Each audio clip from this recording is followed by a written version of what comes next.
the Agile brand.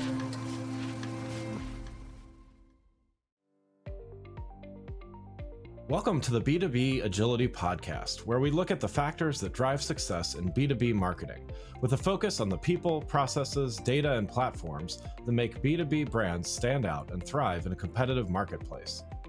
I'm your host, Greg Kihlstrom, advising Fortune 1000 brands on MarTech, marketing operations, and CX, best-selling author and speaker. Before we get started, I wanted to let you know that my latest book, Priority is Action: 7 Principles for Better Strategies, Decisions, and Outcomes, is now available. In it, I give ideas and insights for leaders and teams that need to make meaningful progress on their priorities. After all, our priorities are what we do, not what we say we'd like to do. You can find Priority is Action on Amazon or learn more on my website, gregkihlstrom.com. Now let's get on to the show. The pressure is on for chief marketing officers. They're expected to take their organizations to new heights, especially during this time of economic uncertainty and budget cuts. Yet marketers are still expected to get results with fewer resources, and they can't do this all alone. CMOs need a strong team to empower them, build them up, and work together to create innovative solutions that market their company despite limited resources. Today, we're going to talk about how CMOs can build high-performing marketing teams amidst cuts and rising demands. To help me discuss this topic, I'd like to welcome Allison Breeding, CMO at Apptio, which was recently acquired by IBM, in part due to some of Allison's team's marketing skills. Allison, welcome to the show. Thank you so much, Greg. Happy to be here. Yeah, absolutely. Looking forward to talking about this with you. Why don't we get started with you giving a little background on yourself as well as what you're currently doing in your role as CMO at Apptio? Sure. So let's see. I have been in the software space for over 20 years in marketing specifically, kind of all areas of marketing, but probably spent the most of my time really focused on revenue marketing. So really tightly aligning to the revenue generating side of the business, so the sales teams, and building marketing programs to drive demand to achieve our goals. So I've been at companies, many different companies, Red Hat, GE Digital, Docker, Anaplan, and now Apptio over the last several years. And this is my first CMO gig. So it's been really great to join Apptio. I joined at a time, actually in the middle of the pandemic, but also at a time when Apptio was going through quite a bit of change on the marketing side. So they'd been through a CMO fairly quickly, and we're kind of in a rebuild mode. And so, which was great because I got to come in and kind of have a clean slate and really quickly learn, the needs of the business and build out a team and, hit the ground running for a really successful first year. That's great. That's great. And congrats on the CMO role. That's wonderful. Thank you.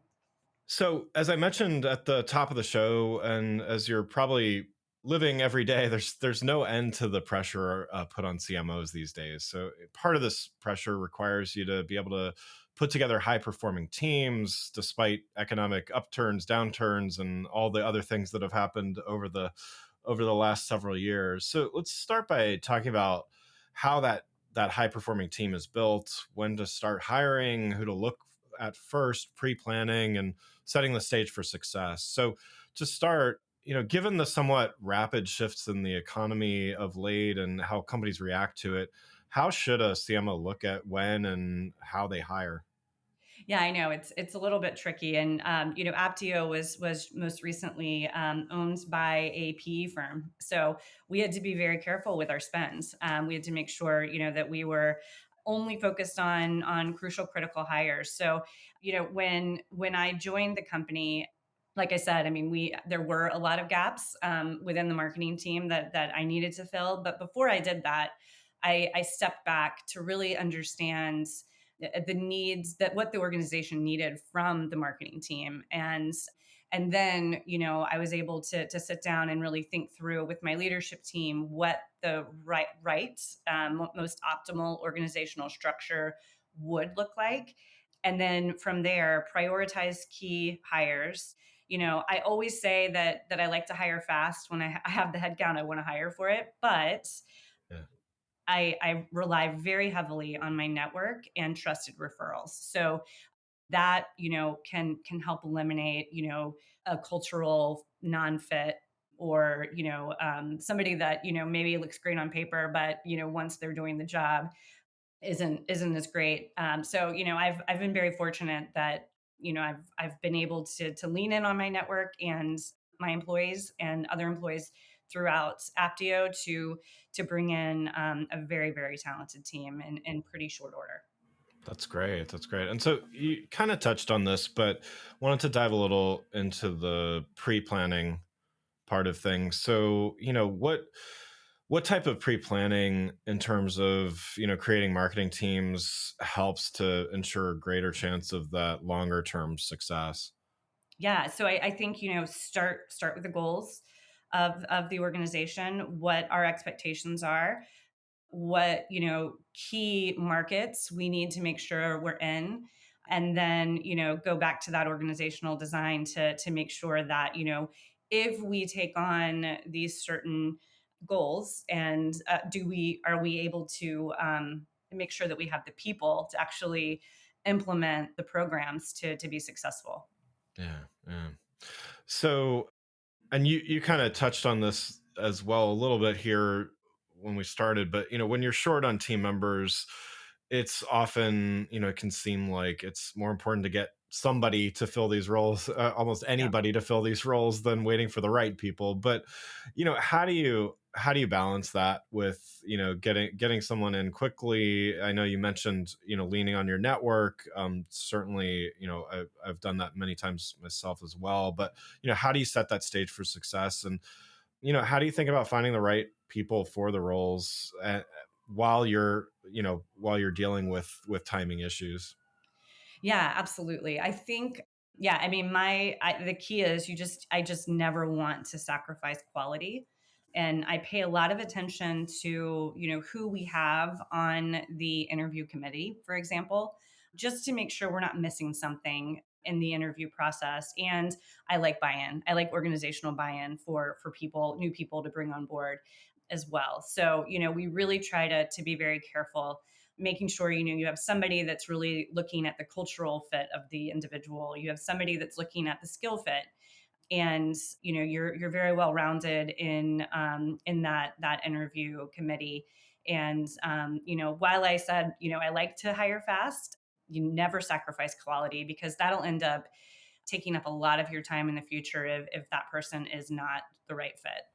Yeah, yeah. Right. So switching topics a little bit, it probably does, no surprise here, but CMOs are being asked to do more with less quite Mhm. often, and that can mean a lot of things. But ever since last year, with the rise of AI, and more specifically some of the generative AI tools, and I think it all kind of started with ChatGPT, but there's many options at this point.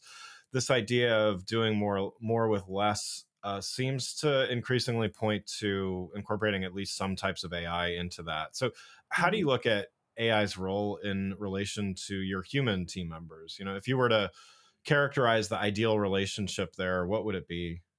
Yeah, so I think, AI is ultimately, helping us to be more agile, and helping us to be more responsive to our customers and prospects. But we've got a long way to go before it kind of removes that human element. And I'll be honest, like, we've got some great experts on my team, and we all are very interested and keen in learning more about how we can leverage, the various AI tools to do our jobs better. But, as we've seen, and tested, the tools that we are using, the human element, the human, making sure that you're fact checking and guiding, the output of the tools is still incredibly important, depending on the accuracy of the data that's used to model whatever it is that we're trying to do. But we're testing. We're having a good time testing out the various tools and leveraging them for everything from SEO to our brand narrative, our sales development teams using it for response to customer and prospect inquiries. There's a lot out there, and I do think that it is going to ultimately help us do our jobs faster and better. To all the B2B marketers out there, the B2B Marcom Summit is the region's largest annual gathering of B2B marketing, advertising, PR, communications, and media professionals. It brings together professionals from brands, professional services firms, tech companies, and more to discuss industry trends, best practices, and challenges, all focused on B2B. The B2B Marcom Summit will take place May 23, 2024 in Reston, Virginia in the Washington, D.C. metro area, and just a few minutes from the Dulles Airport. I can't wait to join you there. Register today at b2bsummit.co, that's b2bsummit.co, and use the code AGILE15 for 15% off your registration fee. Before we get back to the show, I just wanted to remind you to hit the follow or subscribe button on your app to make sure you get notified when new episodes of this show are available. Now let's get back to the show. So with that testing that you're doing, where do you see this kind of netting out? I mean, I think I look at 2023 as the year that everybody was kind of playing around with Yep. many different tools and trying a bunch of stuff out, and I think there was benefit and value to that, to just kind of exploring, because AI certainly was not a new thing in 2023. Sometimes it felt like it from the amount of coverage it got, but Yeah. it was there was a lot of new focus and energy around it. So I think a lot of that was valuable. But in the next few years, do you see being skilled at using AI tools, that could be anything from, constructing prompts to just, using some of the major platforms as things kind of shake out here. Do you think that's something that is going to fall on employers to educate their employees around? Or, is this going to be something like knowing how to use the internet or being able to search on Google that you're expected to kind of come to the job prepared with? How do you Yeah. how do you see the balance there? Well, I definitely think it gives you a leg up when you do come to the job prepared with, but I think it's a little bit of both. Obviously with Apptio being acquired by IBM, IBM is an expert in this space. Yeah. There are tons of ways for us as an IBM company to educate ourselves just within the tools that IBM provides. So those tools are out there, they're accessible, and I think that anyone in marketing should really be leaning in to learn as much as they possibly can. And I do think that it's important for employers to help in that education. Yeah. And so I think a lot of the focus that I've seen on marketing teams using AI, and a lot of types of teams really, but their work is being augmented, and it's almost like an efficiency play. It's like, okay, we can get things done quicker, we can maybe get more done. Do you see where do you see AI in terms of doing more innovative work as well? So not just an efficiency play, but is AI going to really, is it there yet as far as being able to support more innovative work? Or are we early on? And I'm sure there's a maturity scale someone's done already, if not 20, on AI maturity and stuff. So are we there yet, or are we still kind of early stages there as far as AI really pointing to more innovation? So I think early, but we're progressing very quickly. I'm seeing, huge strides really in like the customer success space.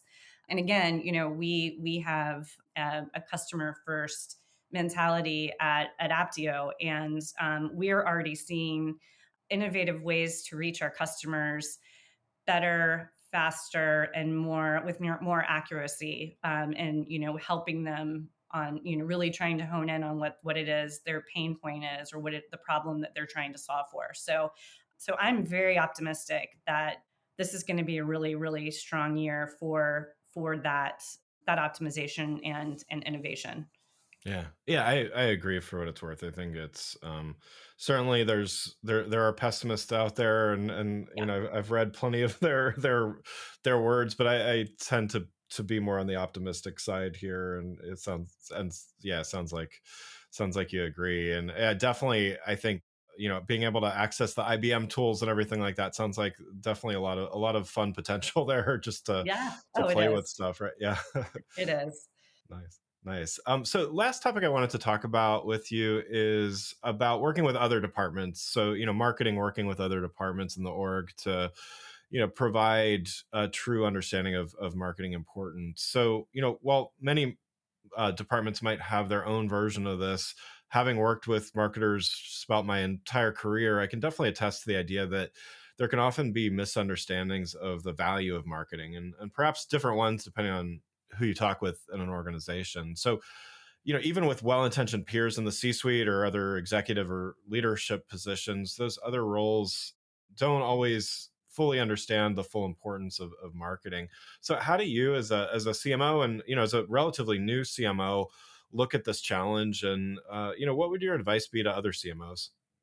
Yeah, no, it's funny. I always laugh. I always say everybody thinks they're a marketer. Right. Everybody does. Right. And so, I feel like depending on who it is, that I'm talking to within, the C-suite and my peers, I approach it a little differently. So when I joined, I came into a situation where, the gap was really on building pipeline. We had a really great story, but turning that story into tangible demands that we could track and we could grow over time was the issue. And so, I came in and I needed more money, so I needed to make sure that I was educating the CEO and the CFO on what marketing does, how to track success. We became very data forward, so built dashboards so that progress could be easily tracked against goals and shared very easily with the CEO, the CFO, the board, the CRO, and others throughout the organization. So I think education around what you're doing and why is key and important to do. Just even explaining the funnel and what you do at top of funnel to middle of funnel to bottom of funnel to really drive the right demand that will convert ultimately into revenue for the company. Not a lot of people understand that if they're not in the marketing space. And so, I've got a kind of a talk track that I've been using over the years, just to educate on that, because otherwise, when there are issues, our money gets easily taken away. And I just want to make sure that, everybody's on the same page of, how long it takes to drive demands, what it's going to cost, and how to track success. So that kind of covers me, with the CFO and the CEO. And then I think for the CRO and the chief customer officer and even the product leaders, that's really about alignment and taking the time to understand where the business is and where we need to head, where we've got challenges, and just where we can lean in and really help, whether it be from better messaging or more robust demand gen efforts in a certain region. I think it's critical to have that alignment and partnership. So that's kind of my approach. Yeah. And so kind of same question. You might have a similar answer to this, but thinking about your teams as well. So it's like part of the job of a CMO obviously is to mentor and grow teams. And I've known a lot of marketers in my years, and amazing marketers are great often at marketing a product or a company or things like that, but not always great at marketing, for lack Yes. of a better term. So, how do you look at instilling that some of the same things that you were just describing when you are, interfacing one-on-one or directly with some of your peers? How do you kind of instill that same thing with your teams so that when they're interfacing with their peers or with others, they can have the same results? Yeah, no, it's really important, and you are so right. I can't tell you how many times in my career I've thought about we need to do an internal campaign just to make sure that everybody in the company understands what we're doing and they see it Yeah. and Yeah. they get it. And so we do a lot of just educating our own teams on what we're doing. And we spend a good amount of time doing that. We have biweekly all hands so that the team is aware of not only what they are working on, but what the greater marketing organization is working on so that they can then be advocates and communicators of the value that marketing is bringing to, the business. Yeah, yeah. Well, and I mean, isn't that also about everybody kind of looking at the same, some alignment of goals too, right? Because Absolutely. to 100%. Yep. That's a, yeah.